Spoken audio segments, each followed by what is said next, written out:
Bon, cette vidéo-ci va concerner euh, les transformations, toutes les transformations dans les complexes.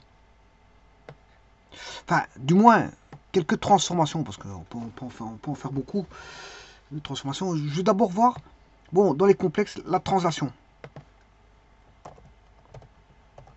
Alors, la translation, elle a été vue, hein. Bon, je l'ai déjà vu.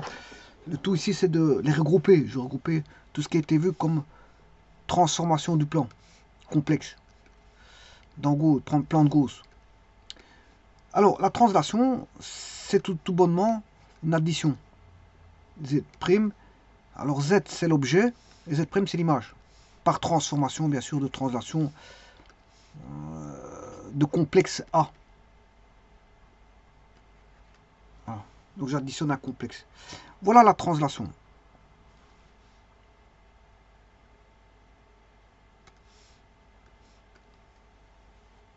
Donc, assez simple. Il suffit d'additionner deux complexes. Vous avez la transformation. Et vous avez l'objet, enfin l'image, l'objet qui va subir une transformation par translation, qui va donner l'image Z' en faisant tout simplement l'addition de deux complexes. Alors, l'homothétie de centre O.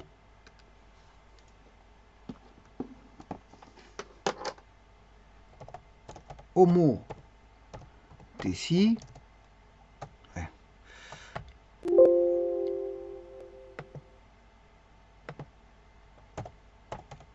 Homothétie de centre O et de rapport K.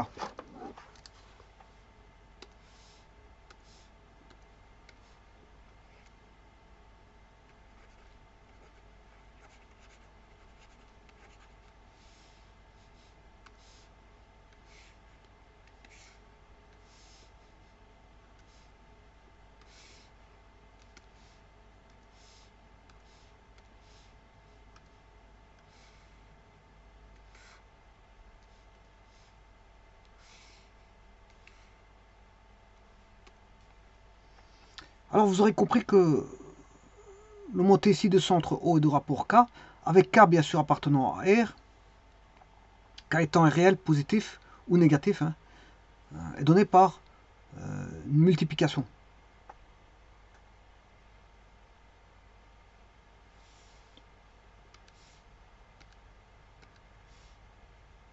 On aura Z' est égal à K fois Z. K fois Z. Alors, la rotation. Alors, ici, c'est la translation, bien sûr, de complexe A. A. Voilà. Parce que le complexe Z, c'est l'objet. Ici, chaque fois, le Z, c'est l'objet.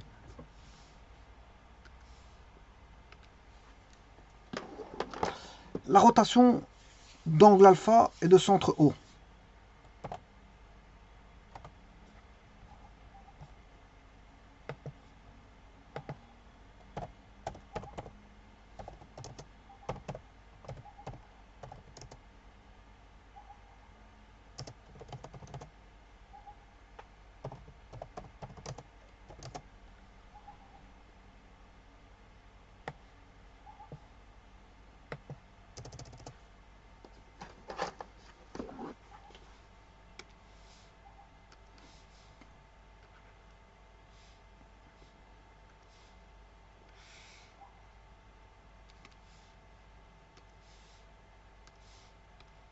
Elle est donnée par une multiplication complexe. Alors attention qu'ici c'est une multiplication, mais c'est un réel. Hein. Je vous l'ai dit. K appartient à R, c'est une multiplication, mais par un réel.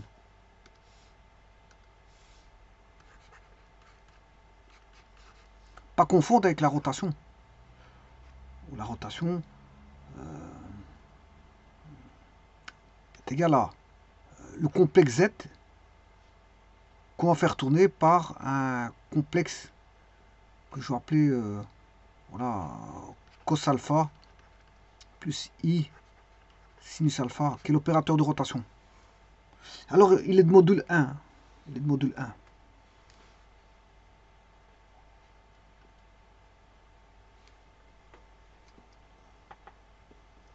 Alors, qu'est-ce qu'on peut faire aussi?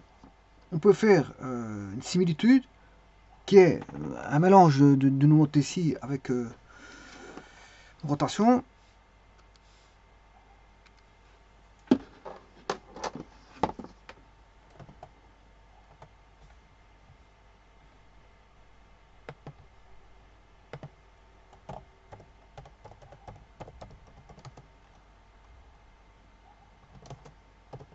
Attention que c'est le centre O, donc le centre du O étant le repère. C'est l'origine du repère. O étant l'origine du repère.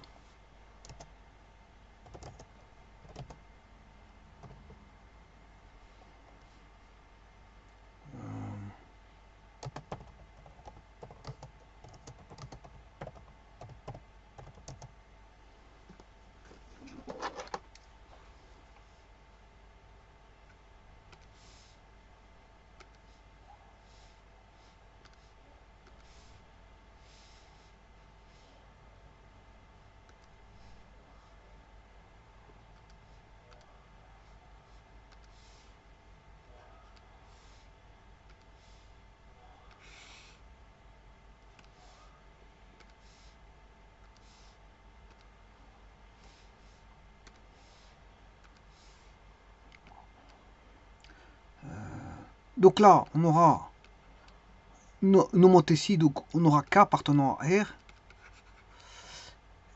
On aura l'objet à transformer, donc c'est Z. Et on aura bien sûr l'opérateur de rotation cos alpha plus I sinus alpha. C'est un mélange, voilà, de... alors, on peut donner ceci comme ça aussi. Et donc là, on a un complexe de modules différents de 1 ici. Donc c'est une multiplication, voilà, que je vais appeler Z par un complexe que je vais appeler A. Alors peu importe le module de A, parce que ça vaudra le rapport de Montessi K. Voilà, ici on a tous les cas de figure par rapport à l'origine du repère. Alors maintenant, si je veux faire une montée ici de centre A de rapport K, vous aurez compris que je dois utiliser la translation. Donc il faut que j'utilise une translation, puisque je ne suis plus à l'origine maintenant.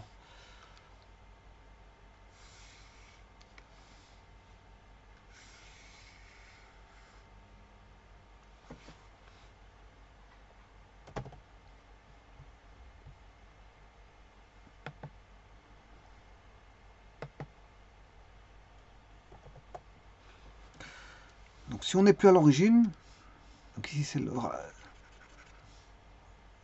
de vecteur A, enfin de centre A, je m'excuse, c'est un complexe.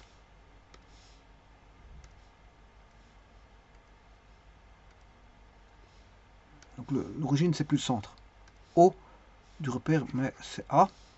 Donc dans ce cas-là, l'image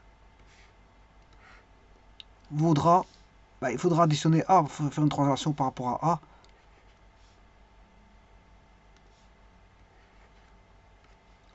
Plus 4Z, mais le Z, lui, il est décalé.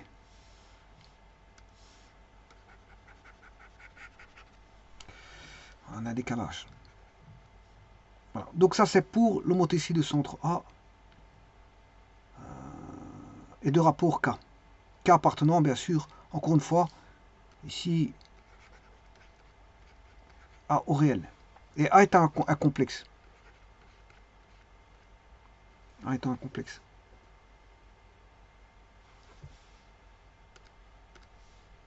La rotation d'angle alpha, vous voyez qu'ici, il faut faire une translation aussi. De la même manière, on va faire une translation avec un décalage. Il va y avoir un décalage. Donc, si je vais prendre ceci.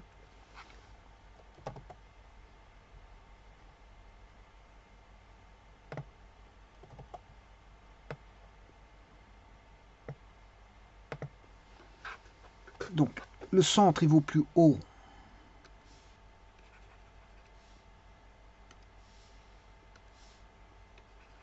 Mais il vaut A. A étant un complexe. Donc, j'écrirai Z' égale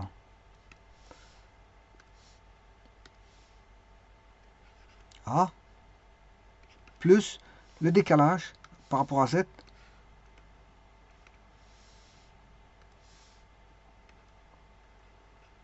Z moins A fois cos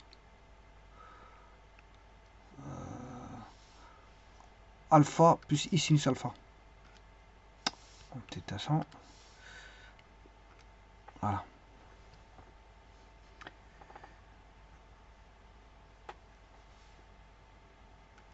Donc c'est une translation, l'homothétie subira une translation hein, de, voilà, de complexe A à la rotation C.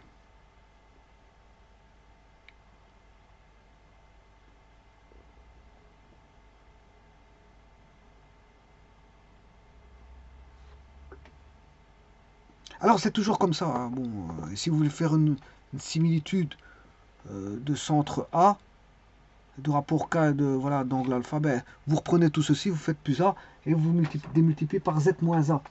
Voilà, Z moins A.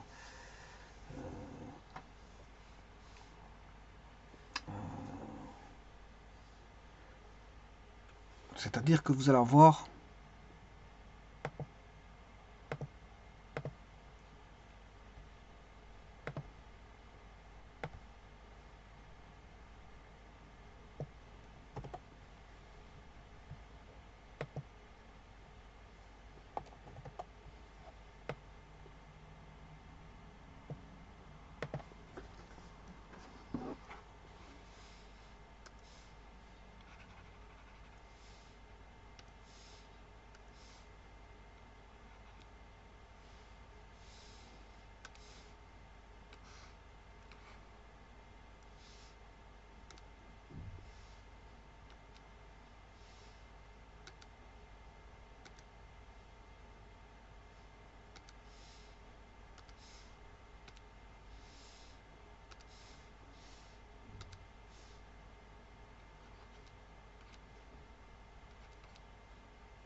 alors maintenant on a aussi une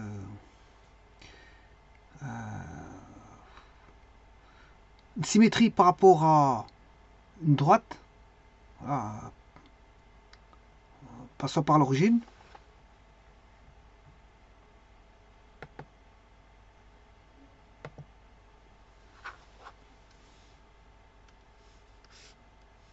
Donc ça c'est la droite.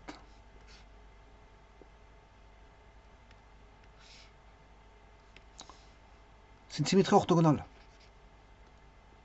Une droite passant par l'origine. Donc symétrie orthogonale d'axe D. Mais D passe par l'origine ici, hein. Attention.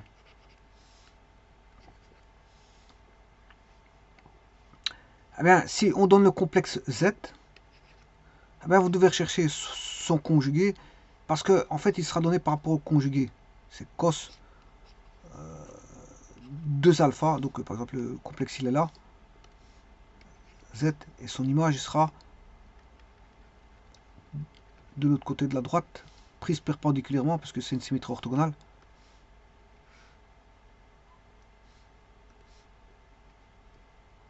Avec la conservation des distances, la distance ici voudra la distance ici. Là, vous allez avoir l'image. Alors, l'objet, c'est Z, et l'image, c'est Z'. Alors, c'est par rapport à l'origine, hein. Voilà, c'est une droite passant par l'origine. Donc, il faut travailler par rapport à Z bar, c'est-à-dire au conjugué qui se trouve ici. C'est par rapport à Z bar qu'on travaille.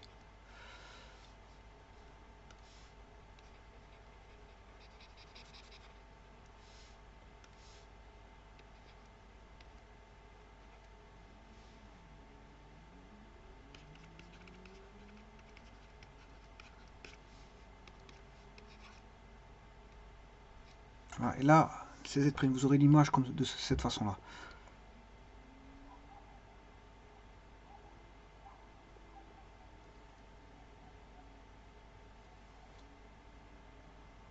Alors, si vous faites l'addition vectorielle, c'est des triangles, hein. C'est comme avec les vecteurs, c'est la même chose. Je m'excuse, l'addition, si vous faites l'addition complexe, c'est comme les vecteurs, c'est la même chose, vous aurez des triangles. Vous allez voir, bon, ici on va avoir un axe.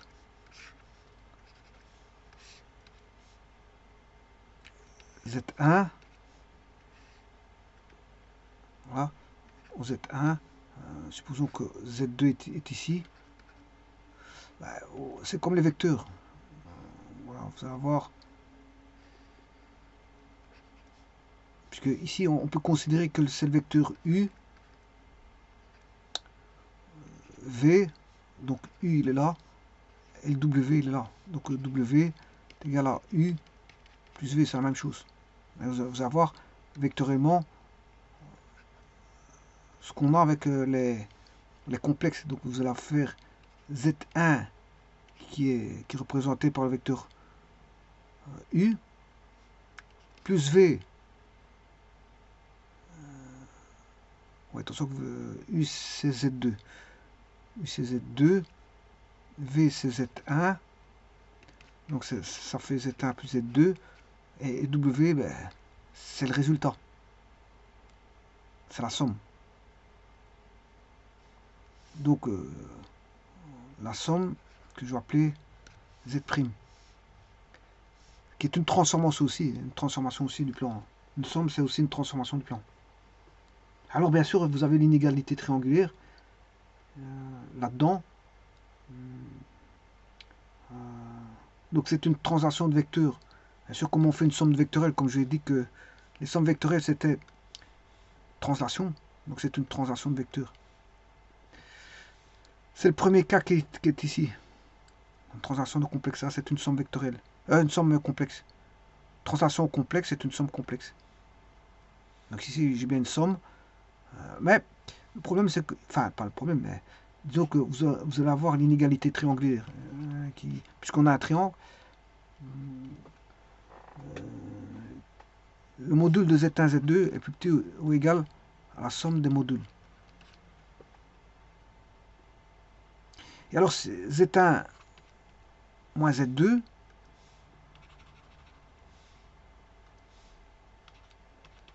qui est égal bien sûr à Z2 moins Z1, ça c'est la distance sur C. C'est la distance usuelle sur C. Donc c'est la distance entre les points Z1 et Z2 qui satisfait bien sûr, puisque c'est une distance, et donc un espace métrique qui satisfait aux trois axiomes de la distance.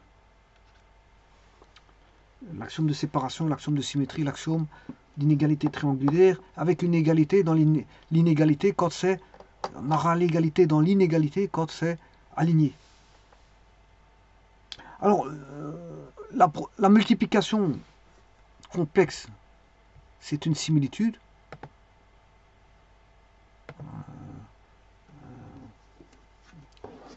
Donc si je fais la multiplication complexe, Z1 fois Z2, c'est ρ1 6 θ1 fois ρ2 6 θ2. Donc ça fait ρ1 fois ρ2 6 θ1 plus θ2. Donc ça c'est une rotation, c'est une similitude de centre O, de rapport K.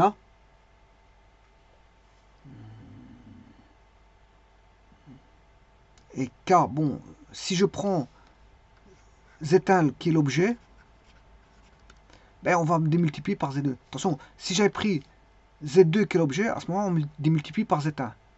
Donc ça veut dire que si l'objet je considère que c'est Z1, c'est moi qui le considère comme ça, parce que j'aurais pu prendre l'objet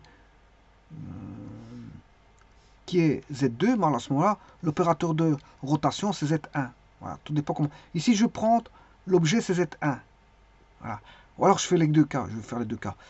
Alors ici, O, on va faire tourner Z1, l'opérateur de rotation étant Z2, c'est-à-dire qu'on va démultiplier par le facteur de voilà, de similitude, enfin de monter ici qui est K égale 2, voilà, et d'angle θ2, parce que Z1 c'est θ1, mais on va le faire tourner de θ2. Donc ici c'est θ2. Maintenant, dans le cas où je prends, ça c'est Z1 et l'objet. Z1, objet. Et Z2, opérateur de comment on appelle ça, de rotation, opérateur de similitude. Et Z2, opérateur de similitude. Maintenant, je vais prendre Z2, objet, et Z1, opérateur de similitude.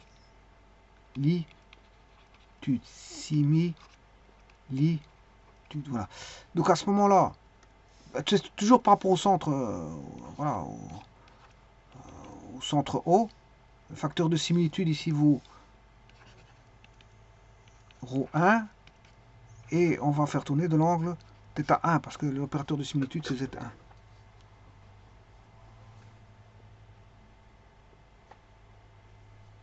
Alors, le quotient, c'est la même chose. Hein. Si vous faites le quotient,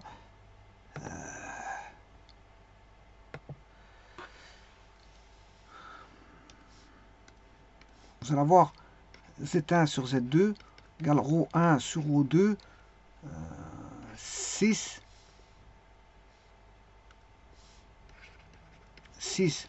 θ1 moins θ2.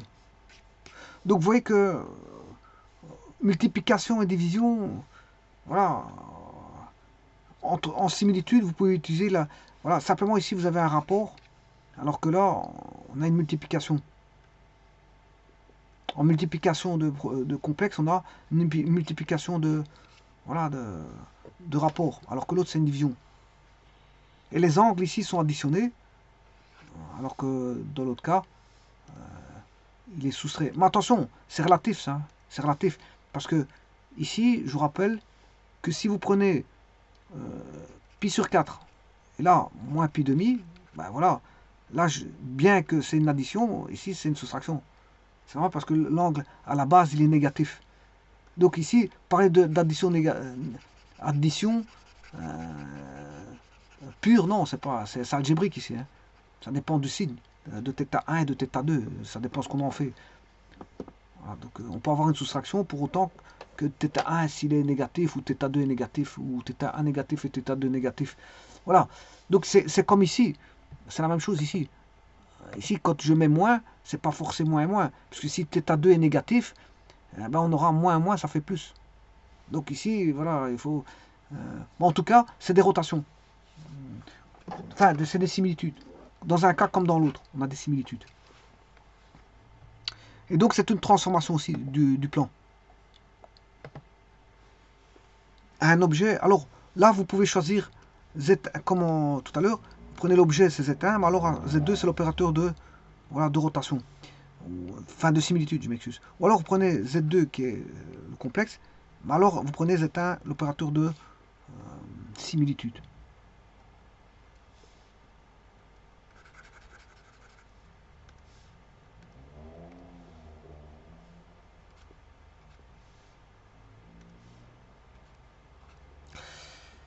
Voilà, donc on a deux cas de figure comme tout à l'heure, ça dépend qui est l'objet.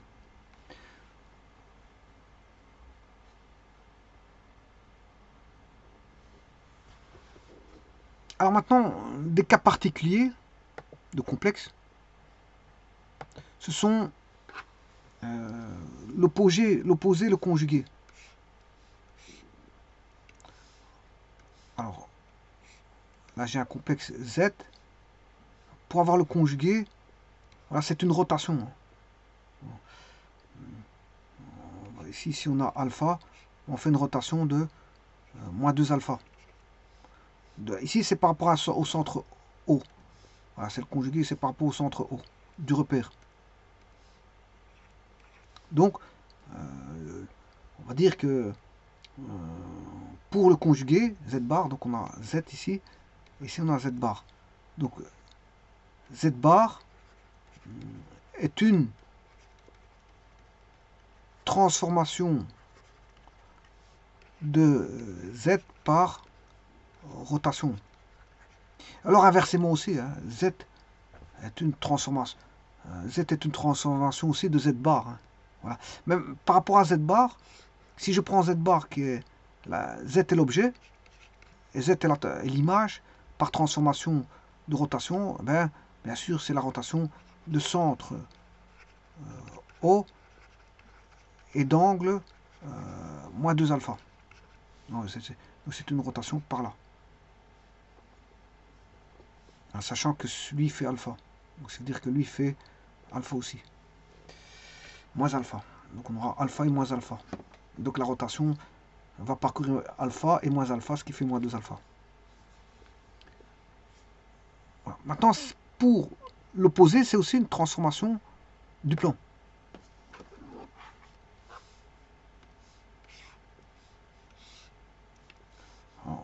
L'opposé, supposez que je vais prendre premier cadran Z, premier cadran, et va se retrouver, l'opposé va se retrouver dans le cadran 3. Si vous prenez le complexe dans le cadran ici, bah, il va se retrouver, l'opposé est dans le cadran 4. Si vous prenez le complexe ici, l'opposé dans le cadran 1.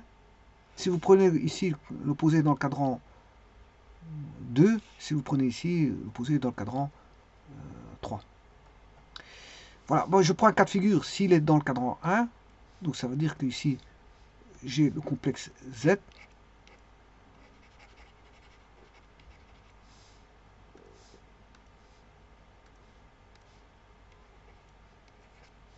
Hein. Ici on aura l'opposé de Z. Alors c'est une transformation aussi du plan. Par quoi? Ben, vous aurez compris que c'est une rotation. Hein. À combien? Ben, de 180 degrés. Ou de pi, si vous voulez. On fait tourner Z de 180 degrés. Donc l'opposé est une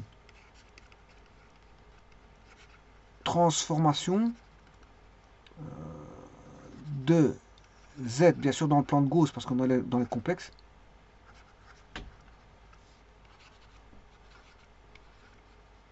par, on va dire, une rotation de centre O, et de rapport, et d'angle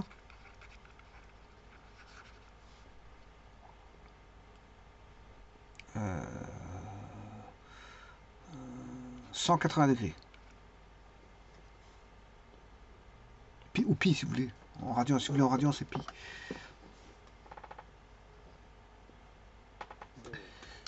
Je vous remercie.